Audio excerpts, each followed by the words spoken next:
ये बात उन दिनों की है जब उज्जैन नगर पर राजा भोज का शासन था। राजा भोज के बारे में प्रचलित है कि वह बहुत पराक्रमी होने के साथ साथ धर्मात्मा भी था। उसके राज्य की प्रजा भी बहुत सुखी थी। नगर का वैभव दर्शनीय होने के अलावा अद्वितीय था।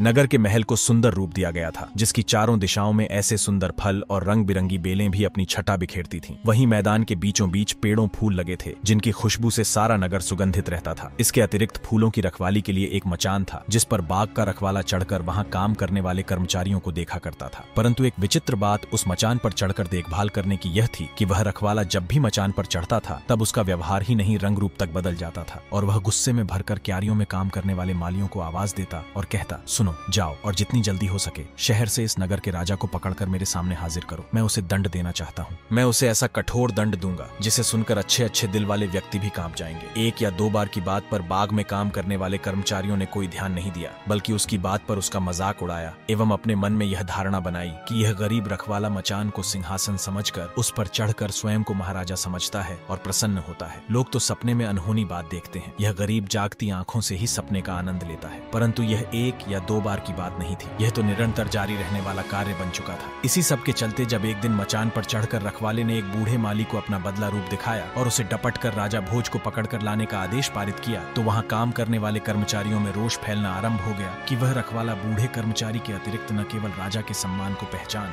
बल्कि राजा भोज के प्रति शब्दों का चुनाव करने में भी सक्षम नहीं है। बूढ़े ने रखवाले को संबोधित करते हुए कहा, तुझे बात करने की थोड़ी सी भी अक्ल है या नहीं? क्या अपने से बड़ों से इसी भाषा में बात की जाती है जिस प्रकार तू कर रहा है? परंतु रखवाले पर उसकी बात का कोई असर नहीं हुआ, अपितु वह और ज्यादा आक्रोश में गरजा, तुम सब मुझसे बहस करना चाहते हो? तुम सबको इसका दंड अवश्य मिलेगा। मेरा आदेश मानना तुम्हारा कर्तव्य है। जाओ, राजा भोज को बंदी बनाकर मेरे सामने पेश करो। मचान पर चढ़ा बाग का रखवाला राजा भोज को बंदी बनाकर लाने का आदेश देता हुआ नीचे खड़े समस्त कर्मचारी हतप्रभ रह गए। रखवाले की मुद्रा अत्यंत गंभीर दिखाई दे रही थी। हास परिहास उड़नछू हो चुका था। रखवाले का चेहरा इस तरह गुस्से से लाल हो रहा था जैसे किसी राजा का अपने आदेश की अवहेलना पर होता है। एक बोला, ये पगला गया है। दूसरा बोला, इस पर किसी आत्मा का वास हो चुका है, इसे पकड़कर सिपाहियों के हवाले कर दो। इसका पागलपन और इस पर आत्मा का वास सब अपने आप खत्म हो जाएगा। एक ने अपनी राय दी, इस मामले में सिपाहियों को घसीटने से इसकी मुफ्त में जान चली जाएगी। यह तो अपनी मूर्खता कर ही चुका है। अब अगर इसकी भनक भी राजा को लगी तो अनर्थ हो जाएगा। एक वृद्ध माली ने अपनी सलाह दी, अरे अगर इसके विरुद्ध कुछ नहीं किया गया तो एक रोज हम भी गेहूं के साथ घुन की तरह पिस जाएंगे। तब क्या करना चाहिए? करना क्या है, इसे नीचे उतारकर इसका पागलपन ठीक करो और ये काम मैं ही आरंभ करता हूँ। ये कहता हुआ एक माली मचान पर चढ़ गया और रखवाले को मचान पर से नीचे की तरफ ढकेल दिया। मेरे साथ ये अशिष्ट व्यवहार करना तुम सबको बहुत महंगा पड़ेगा। मैं एक एक को सजाए मौत दूंगा और तुम्हारा राजा भोज भी मेरे कोप से नहीं बच पाएगा। रखवाले ने भड़क कर कहा। अब तो बेचारे रखवाले को अपनी जान के लाले पड़ गए।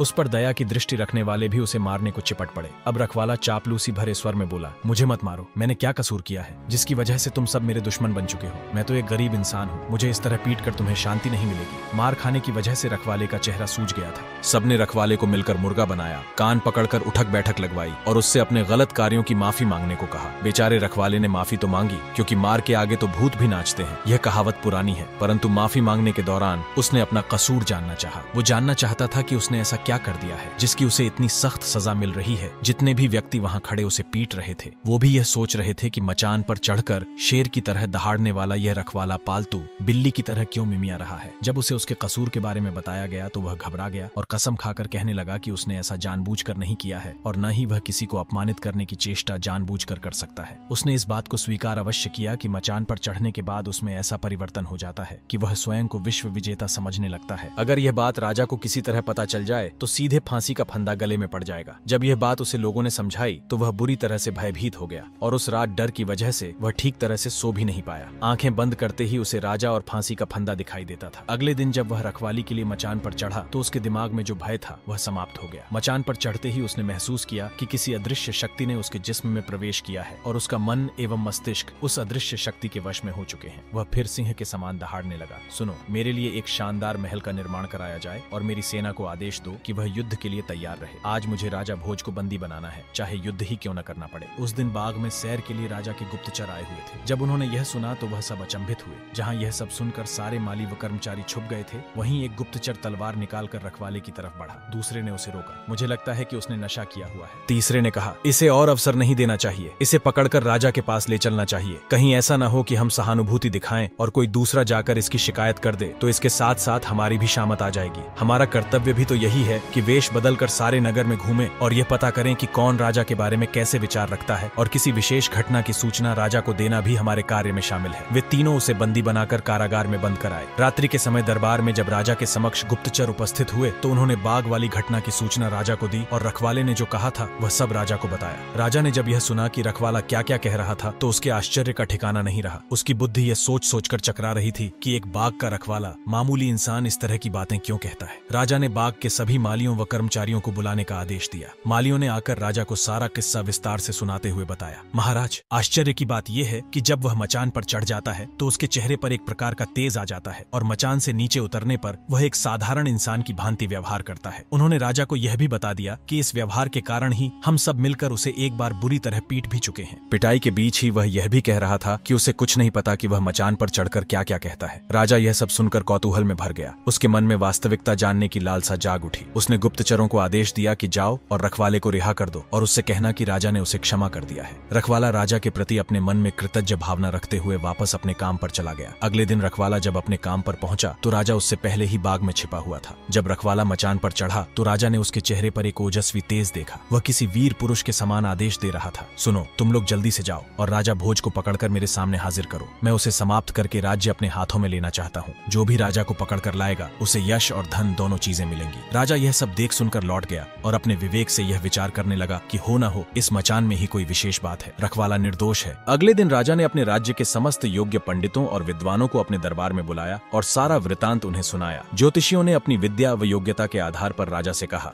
हे राजन, ऐसा प्रतीत होता है कि उस मचान के नीचे कोई भारी संपत्ति दबी हुई है, जिसके कारण रखवाले के मचान पर चढ़ते ही उसकी अवस्था बदल जाती है। राजा को बात कुछ झंझी। उसने तुरंत ही मचान के नीचे वी आसपास की भूमि को खोदने का आदेश पारित कर दिया। खुदाई के दौरान राजा स्वयं भी वहां उपस्थित रहा। काफी खुदाई के बाद वहां कुछ चमक सी दिखाई दी। अधिक खोदने पर रत्न जड़ित एक सिंहासन दिखाई दिया। इसकी सूचना तुरंत राजा को दी गई। राजा ने वहां आकर देखा तो सिंहासन की चमक से उसकी आंखें फटी रह गईं। राजा की आंखों के सामने एक सिंहासन था जो विशाल होने के साथ सोने चांदी व रत्नों से जरा हुआ था। राजा के आदेश पर उस सिंहासन को बाहर निकालने का प्रयत्न किया गया, परंतु सिंहासन अपनी जगह से हिला भी नहीं। तब पंडितों ने आपस में विचार विमर्श किया और राजा से कहा, हे राजन, ऐसा लगता है कि यह सिंहासन शायद किसी देवता या दैत्य द्वारा बनाया गया है। क्यों न हम पहले बलि दे दें, तब इसे निकालने का प्रयत्न करें। राजा के आदेश पर पशुओं की बलि दी गई और उसके बाद सिंहासन को उठाया गया तो सिंहासन सरलता से बाहर आ गया। सिंहासन को साफ किया गया। सफाई के पश्चात उसकी जो छटा निखरी तो उसकी सुंदरता पर निगाह का ठहरना मुश्किल हो गया। सिंहासन के चारों ओर 8 पुतलियां बनी हुई थीं। उन सभी पुतलियों के हाथों में एक एक कमल का फूल था। पुतलियां इतनी सजीव लगती थीं कि प्रतीत होता था मानो अभी बोल पड़ेंगी। पंडितों ने लग्न साधा, यज्ञ किया और ये घोषणा की कि राज सिंहासन पर बैठने की शुभ घड़ी कार्तिक महीने की पूर्णिमा के दिन है। इस दिन महाराज सिंहासन पर बैठेंगे। इच्छित शुभ दिन जब आया तो सिंहासन राज दरबार में सजाया गया। पास पड़ोस के राजाओं को भी आमंत्रित किया गया। एक जश्न का सा वातावरण बना हुआ था दरबार में। राजा ने जैसे ही अपना दाहिना पांव सिंहासन पर बैठने के लिए बढ़ाया तभी एक आश्चर्यजनक घटना घटी।